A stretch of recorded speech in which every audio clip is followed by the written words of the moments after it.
Hi all, welcome to PSC EXAM GUIDE YouTube channel. ഇന്ന് നമ്മൾ നോക്കാൻ പോകുന്നത് ഇംഗ്ലീഷിന്റെ ഇഡിയംസ് എന്ന് പറഞ്ഞ ഒരു ഭാഗത്ത് നിന്നും കുറച്ച് ക്വസ്റ്റ്യൻസും അതേപോലെ സ്പെല്ലിംഗ് കറക്ഷന്റെ ഭാഗത്തു നിന്നുള്ള കുറച്ച് ക്വസ്റ്റ്യൻസുമാണ്. അപ്പോൾ നമ്മൾ കുറേശ്ശെയാണ് ഇംഗ്ലീഷ് പഠിക്കുന്നത്. പക്ഷെ പഠിക്കുന്നത് നമ്മൾ റിവൈസ് ചെയ്ത് പഠിക്കണം. അങ്ങനെ നമ്മൾ എക്സാം ആകുമ്പോഴേക്കും അത്യാവശ്യം ഇംഗ്ലീഷിൽ നല്ലൊരു കോൺഫിഡൻസ് ഉണ്ടാക്കിയെടുക്കണം. അതാണ് ഉദ്ദേശിക്കുന്നത്. അപ്പോൾ നിങ്ങൾ ഓരോ ക്ലാസ് കഴിയുമ്പോഴും നിങ്ങൾ മുന്നത്തെ ക്ലാസ്സിൽ നമ്മൾ തന്നിട്ടുള്ള കാര്യങ്ങൾ ഒന്ന് ചേർത്ത് പഠിക്കണം. ചിലപ്പോൾ ഈ ക്ലാസ്സിൽ നമ്മൾ 10 ഇഡിയംസ് തന്നു, അടുത്ത ക്ലാസ്സിലായിരിക്കും അടുത്ത 10 തരുന്നത്. അപ്പോൾ നിങ്ങളത് ഒരുമിച്ച് എഴുതി വെക്കുകയും ചെയ്യണം. ഇപ്പോൾ ബുക്കിൽ നമ്മളിപ്പോൾ ഇഡിയംസ് എന്ന് പറഞ്ഞിട്ടൊരു പേജ് എടുത്തു കഴിഞ്ഞാൽ അത് പേജിൻ്റെ കണ്ടിന്യൂഷൻ ആയിട്ട് എഴുതത്തക്ക രീതിയിൽ നിങ്ങൾ സെറ്റാക്കണം. എന്നിട്ട് ഓരോ ക്ലാസ്സിലും കിട്ടുന്നത് നിങ്ങൾ റിപ്പീറ്റ് ചെയ്ത് പഠിക്കണം, റിവൈസ് ചെയ്യണം. ഓക്കെ, പിന്നെ നമുക്ക് എക്സാമിനേഷൻ ഭയങ്കര ഈസി ആയിരിക്കും. ടൈമിലൊന്ന് റിവൈസ് ചെയ്താൽ മതി. ഓക്കെ, നമ്മളൊരു 10 നോക്കാൻ പോവാണ് idioms. First one, a bolt from the blue. A bolt from the blue എന്ന് വെച്ചാൽ എന്താണ് meaning? A bolt from the blue, ബ്ലൂവിൽ നിന്നൊരു ബോൾട്ടോ. കേട്ടിട്ടുണ്ടോ നിങ്ങൾ അങ്ങനെയൊക്കെ? ഇത് നമ്മൾ കേൾക്കാത്ത ഒരു സംഭവം അല്ലെ, നമ്മൾ പ്രതീക്ഷിക്കാത്തൊരു കാര്യമല്ലേ ആ ബോൾട്ട് ഫ്രം ദ ബ്ലൂ എന്നൊക്കെ പറയുന്നത്. ബോൾട്ട് ഫ്രം ദ ബ്ലൂ എന്താ അത്? അതൊരു അൺഎക്സ്പെക്റ്റഡ് ഇൻസിഡൻ്റ് ആണ്. ഒരു നമ്മൾ പ്രതീക്ഷിക്കാത്തൊരു ഇൻസിഡൻറ്റ് വരുമ്പോഴാണ് പറയുന്നത് ആ ബോൾട്ട് ഫ്രം ദ ബ്ലൂ എന്ന് പറയുക. ഇറ്റ്സ് എൻ അൺഎക്സ്പെക്റ്റഡ് ഇൻസിഡൻ്റ് ആണ്. അപ്പോൾ ഈ ഒരു ബോൾട്ട് ഫ്രം ദ ബ്ലൂ 2-3 തവണ നമ്മളിങ്ങനെ പറയുമ്പോൾ ഓട്ടോമാറ്റിക്കലി നമ്മുടെ മൈൻഡിൽ കത്തണം അൺഎക്സ്പെക്റ്റഡ് ഇൻസിഡൻറ്റ്. അപ്പോൾ നമ്മളിങ്ങനെ ആ ബോൾട്ട് ഫ്രം ദ ബ്ലൂ, നമ്മൾ കേൾക്കാത്തൊരു കാര്യം, ബോൾട്ട് ബ്ലൂവിൽ നിന്നും ബോൾട്ടോ, ബോൾട്ട് ഫ്രം ദ ബ്ലൂ, ഒട്ടും എക്സ്പെക്ട് ചെയ്യാത്തൊരു കാര്യം. അങ്ങനെ നമ്മൾ അൺഎക്സ്പെക്റ്റഡ് ഇൻസിഡൻറ്റിലോട്ട് വരണം. Unexpected incident. അടുത്തത് എ സ്റ്റോൺസ് ത്രോ. സ്റ്റോൺ എന്താ? കല്ല്. സ്റ്റോൺസ് ത്രോ, ഒരു കല്ല് വെച്ച് നമ്മൾ എറിയുക. ഒരു കല്ല് വെച്ച് എറിയുമ്പോൾ എത്ര ദൂരം പോകും? നമ്മൾ പതുക്കെ എറിയുക. ഒരു ഷോർട്ട് ഡിസ്റ്റൻസിലല്ലേ പോവുള്ളൂ. അത് നമ്മളിങ്ങനെ ഇമാജിൻ ചെയ്യുക. എ സ്റ്റോൺസ് ത്രോ, നമ്മളൊരു കല്ലെറിയുന്നു, ഒരു ഷോർട്ട് ഡിസ്റ്റൻസിൽ പോകുന്നു. അത് തന്നെയാണ് അതിൻ്റെ മീനിങ് വരുന്നത്. അറ്റ് എ ഷോർട്ട് ഡിസ്റ്റൻസ് ആണ് എ സ്റ്റോൺസ് ത്രോ എന്ന് പറഞ്ഞിട്ടുണ്ടെങ്കിൽ. Third one, add fuel to the fire.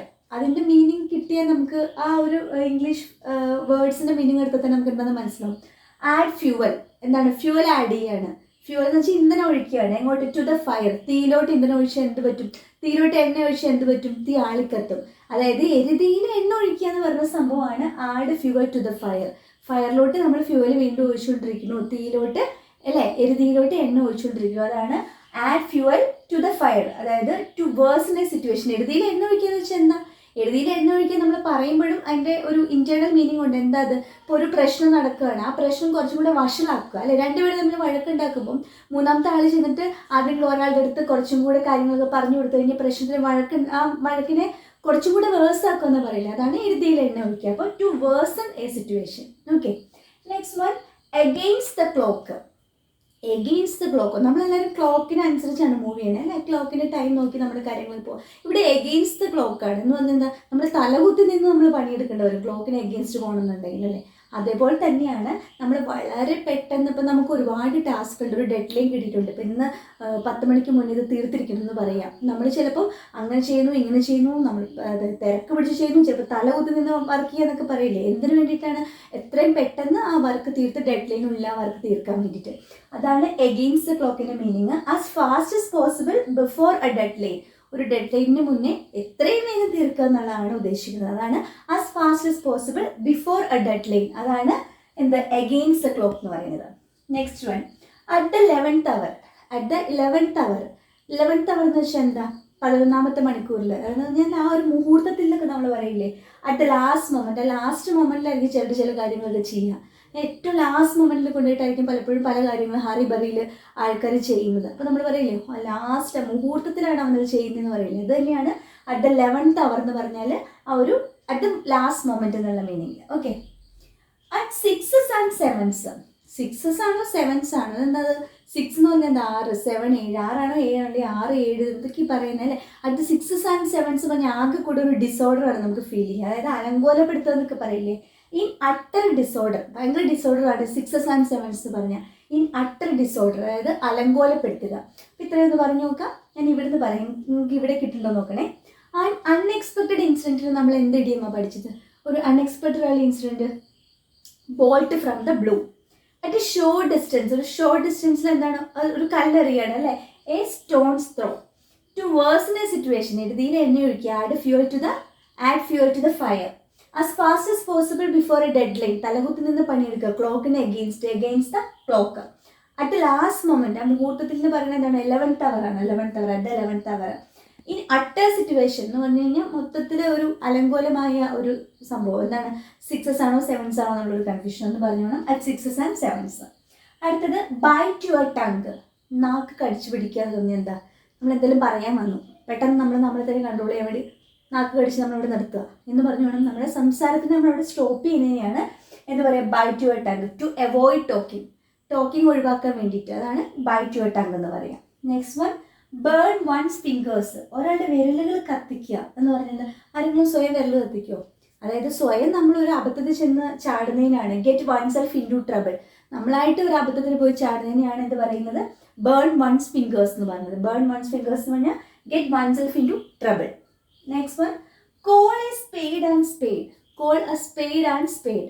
എന്താണ് call a spade and spade എന്ന് പറഞ്ഞിട്ടുണ്ടെങ്കിൽ, സ്പീക്ക് ഫ്രാങ്ക്ലി ആൻഡ് ഡയറക്ട്ലി. വളരെ എന്താ പറയുക, ഡയറക്റ്റ് ആയിട്ട്, വളരെ നേരിട്ട്, വളരെ ഓപ്പൺ ആയിട്ട് തുറന്ന് സംസാരിക്കുക എന്ന് പറയുന്നതിനെയാണ് call a spade and spade എന്ന് പറഞ്ഞാൽ. സ്പീക്ക് ഫ്രാങ്ക്ലി ആൻഡ് ഡയറക്ട്ലി, അതാണ് call a spade and spade. Cock and bull story. Cock പൂവൻകോഴി, ബുള്ള് കാള. പൂവൻകോഴിയുടെയും കാളയുടെയും കഥയോ? എന്ത് കഥയൊക്കെ പറയാൻ പറ്റിയ?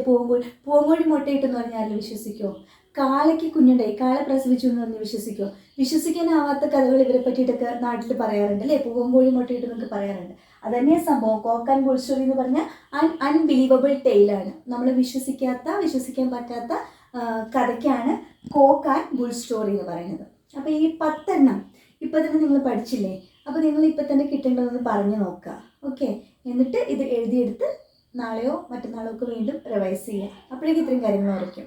പറയട്ടെ, A bolt from the blue എന്ന് വെച്ചാൽ എന്താണ്? an unexpected incident. A stone's throw at a short distance. Add fuel to the fire എന്ന് പറഞ്ഞാൽ to worsen a situation. Against the clock എന്ന് പറഞ്ഞാൽ തലകുത്തിന് വേണ്ടിയിട്ട് വെച്ചാൽ as fast as possible before a deadline. At the 11th hour, ആ മുഹൂർത്തത്തിൽ എന്താ പറയുക, ആ ലാസ്റ്റ് മൊമെൻറ്റിൽ, at the last moment. At 6s and 7s മൊത്തത്തിൽ ഡിസോർഡർ ആണ്. In utter disorder. Bite your tongue എന്ന് പറഞ്ഞിട്ടുണ്ടെങ്കിൽ നാക്ക് കടിക്കുക എന്ന് വെച്ചിട്ടുണ്ടെങ്കിൽ എന്താ, ബൈറ്റ് യുവർ ടങ് എന്ന് വെച്ചിട്ടുണ്ടെങ്കിൽ നമ്മൾ സ്റ്റോപ്പ് ചെയ്യുന്നതിനാണ്. ടു അവോയ്ഡ് അവോയ്ഡ് ചെയ്യാണ്, ടോക്കിംഗ് അവോയ്ഡ് ചെയ്യുന്നത്. ബേൺ വൺസ് ഫിംഗേഴ്സ് സ്വന്തമായിട്ട് പ്രശ്നം ഉണ്ടാക്കുകയാണ്. അതായത് get oneself into trouble. Call a spade and spade. എന്താണ് call a spade and spade? വളരെ ഓപ്പൺ ആയിട്ട് തുറന്ന് സംസാരിക്കുന്നതിനെയാണ് speak frankly and directly. Cock and bull story എന്ന് വെച്ചാൽ എന്താ, കോക്ക് ബുള്ളും. ആ കഥ ഒരു അൺബിലീവബിൾ ടെയിൽ. ഓക്കെ, അപ്പോൾ ഈ 10 എണ്ണം കൃത്യമായിട്ട് പഠിച്ചുറപ്പിച്ച് ഇന്നത്തെ ക്ലാസ് അവസാനിപ്പിക്കണം. ഓക്കെ, ഇനി നമുക്ക് കുറച്ച് വേർഡ്സ്, സ്പെല്ലിങ് അറിയേണ്ട കുറച്ച് വേർഡ്സ് കൂടി ഞാൻ പറഞ്ഞുതരാം. പലപ്പോഴും നമുക്ക് ചോദ്യം വരാറുണ്ട്, തെറ്റായ സ്പെല്ലിങ്ങൾ തന്നിട്ട് അതിൽ ഏതാണ് കറക്റ്റ് എന്നുള്ള രീതിയിൽ. ഈ സ്പെല്ലിംഗ് കറക്ഷൻ്റെ ക്വസ്റ്റ്യൻസ് വരുമ്പോൾ എന്താ ഒരു പ്രോബ്ലം എന്ന് നമ്മൾ ഫേസ് ചെയ്യുന്നത്? ചിലപ്പോൾ നമ്മളോട് ആ ഒരു വേർഡ് എഴുതാൻ പറഞ്ഞാൽ നമുക്ക് കൃത്യമായിട്ട് സ്പെല്ലിങ് തെറ്റിക്കാതെ എഴുതാൻ പറ്റുമായിരിക്കും. പക്ഷെ 4 ഓപ്ഷൻ നോക്കിക്കഴിഞ്ഞായിരിക്കും നമ്മൾക്ക് ആകെ കൺഫ്യൂഷനാണ്. അപ്പം ഞാൻ ആദ്യമേ പറയാം, സ്പെല്ലിംഗ് കറക്ഷൻ്റെ ഒരു ക്വസ്റ്റ്യൻ നിങ്ങൾക്ക് കിട്ടിക്കഴിഞ്ഞാൽ ഒറ്റ നോട്ടത്തിൽ വാക്ക് അത് നമുക്ക് കിട്ടുമല്ലോ. എന്നിട്ട് ആ ക്വസ്റ്റ്യൻ പേപ്പർ മാറ്റി വയ്ക്കണം. എന്നിട്ട് നമ്മളൊന്ന് കണ്ണടച്ച് ആ വാക്കൊന്ന് മൈൻഡിൽ സെറ്റ് ചെയ്ത് നമുക്കറിയാവുന്ന സ്പെല്ലിംഗ് എഴുതി നോക്കണം. എന്നിട്ട് നമ്മുടെ ഓപ്ഷനിൽ അത് ഉണ്ടോ എന്ന് നോക്കുക. മിക്കവാറും അത് കറക്റ്റ് ആയിരിക്കും. ആദ്യമേ 4 ഓപ്ഷൻ നോക്കിക്കഴിഞ്ഞിട്ട് നമ്മൾ ഇതിൻ്റെ കറക്റ്റ് സ്പെല്ലിംഗ് നോക്കാൻ പോയാൽ പലപ്പോഴും നമ്മൾ തന്നെ കൺഫ്യൂസ് ആയി പോകും. അപ്പോൾ നിങ്ങൾ ചെയ്യേണ്ടത് ആദ്യമേ വേർഡ് നോക്കുക, എന്താണ് വേർഡ് മാത്രം റീഡ് ചെയ്തിട്ട് നമ്മൾ സെപ്പറേറ്റ് ഒന്ന് സ്പെല്ലിംഗ് എഴുതി നോക്കുക. എന്നിട്ട് അത് ഓപ്ഷൻ ഉണ്ടോ നോക്കിയാൽ മതി. ഇവിടെ ആദ്യത്തെ വേർഡ് ഡിക്ഷണറിയാണ്.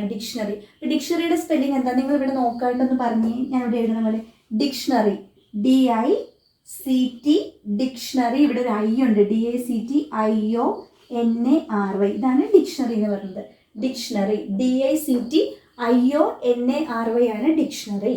DICTIONARY. ഇനി ഫോറസ്ട്രി എന്നൊരു വാക്കുണ്ട്, ഫോറസ്റ്റ് നമുക്കറിയാം FOREST ആണ്. ഫോറസ്ട്രി എന്ന് പറഞ്ഞാൽ ഒരു RY കൂടി ചേർത്താൽ മതി, FORESTRY. നെക്സ്റ്റ് 14 എന്നുള്ള 14 എഴുതുമ്പം ഇവിടെ ശ്രദ്ധിക്കേണ്ട കാര്യം 4 എഴുതിയിട്ട് ടീൻ തന്നെയാണ് 14.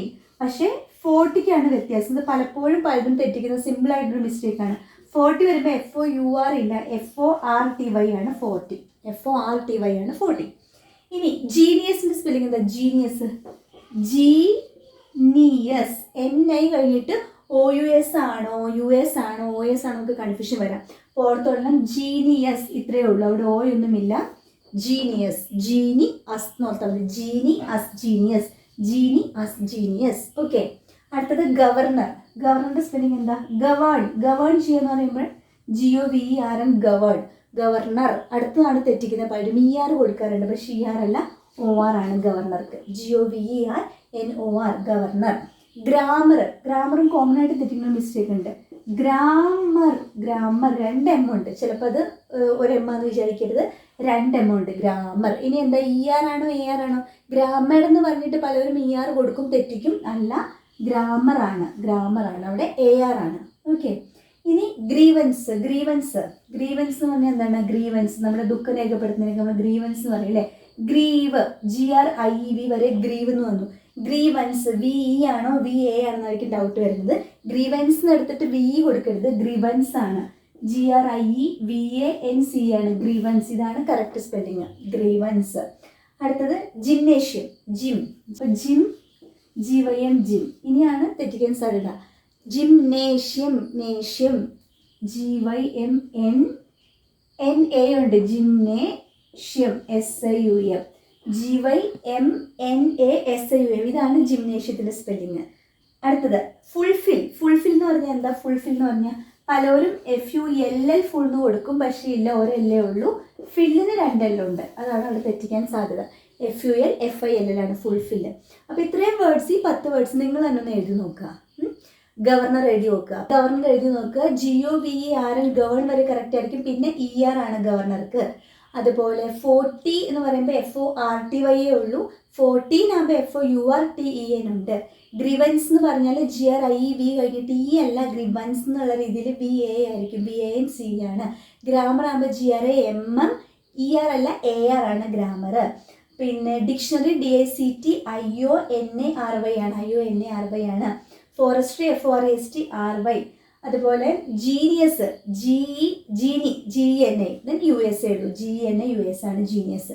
ജിംനേഷ്യം GYMNASIUM ആണ് ജിംനേഷ്യം. ഓക്കെ, അപ്പം ഇത്രയും വാക്കുകൾ. Fulfil FUL FILL. FU ഒരു L ഉള്ളൂ, പിന്നെ FILL.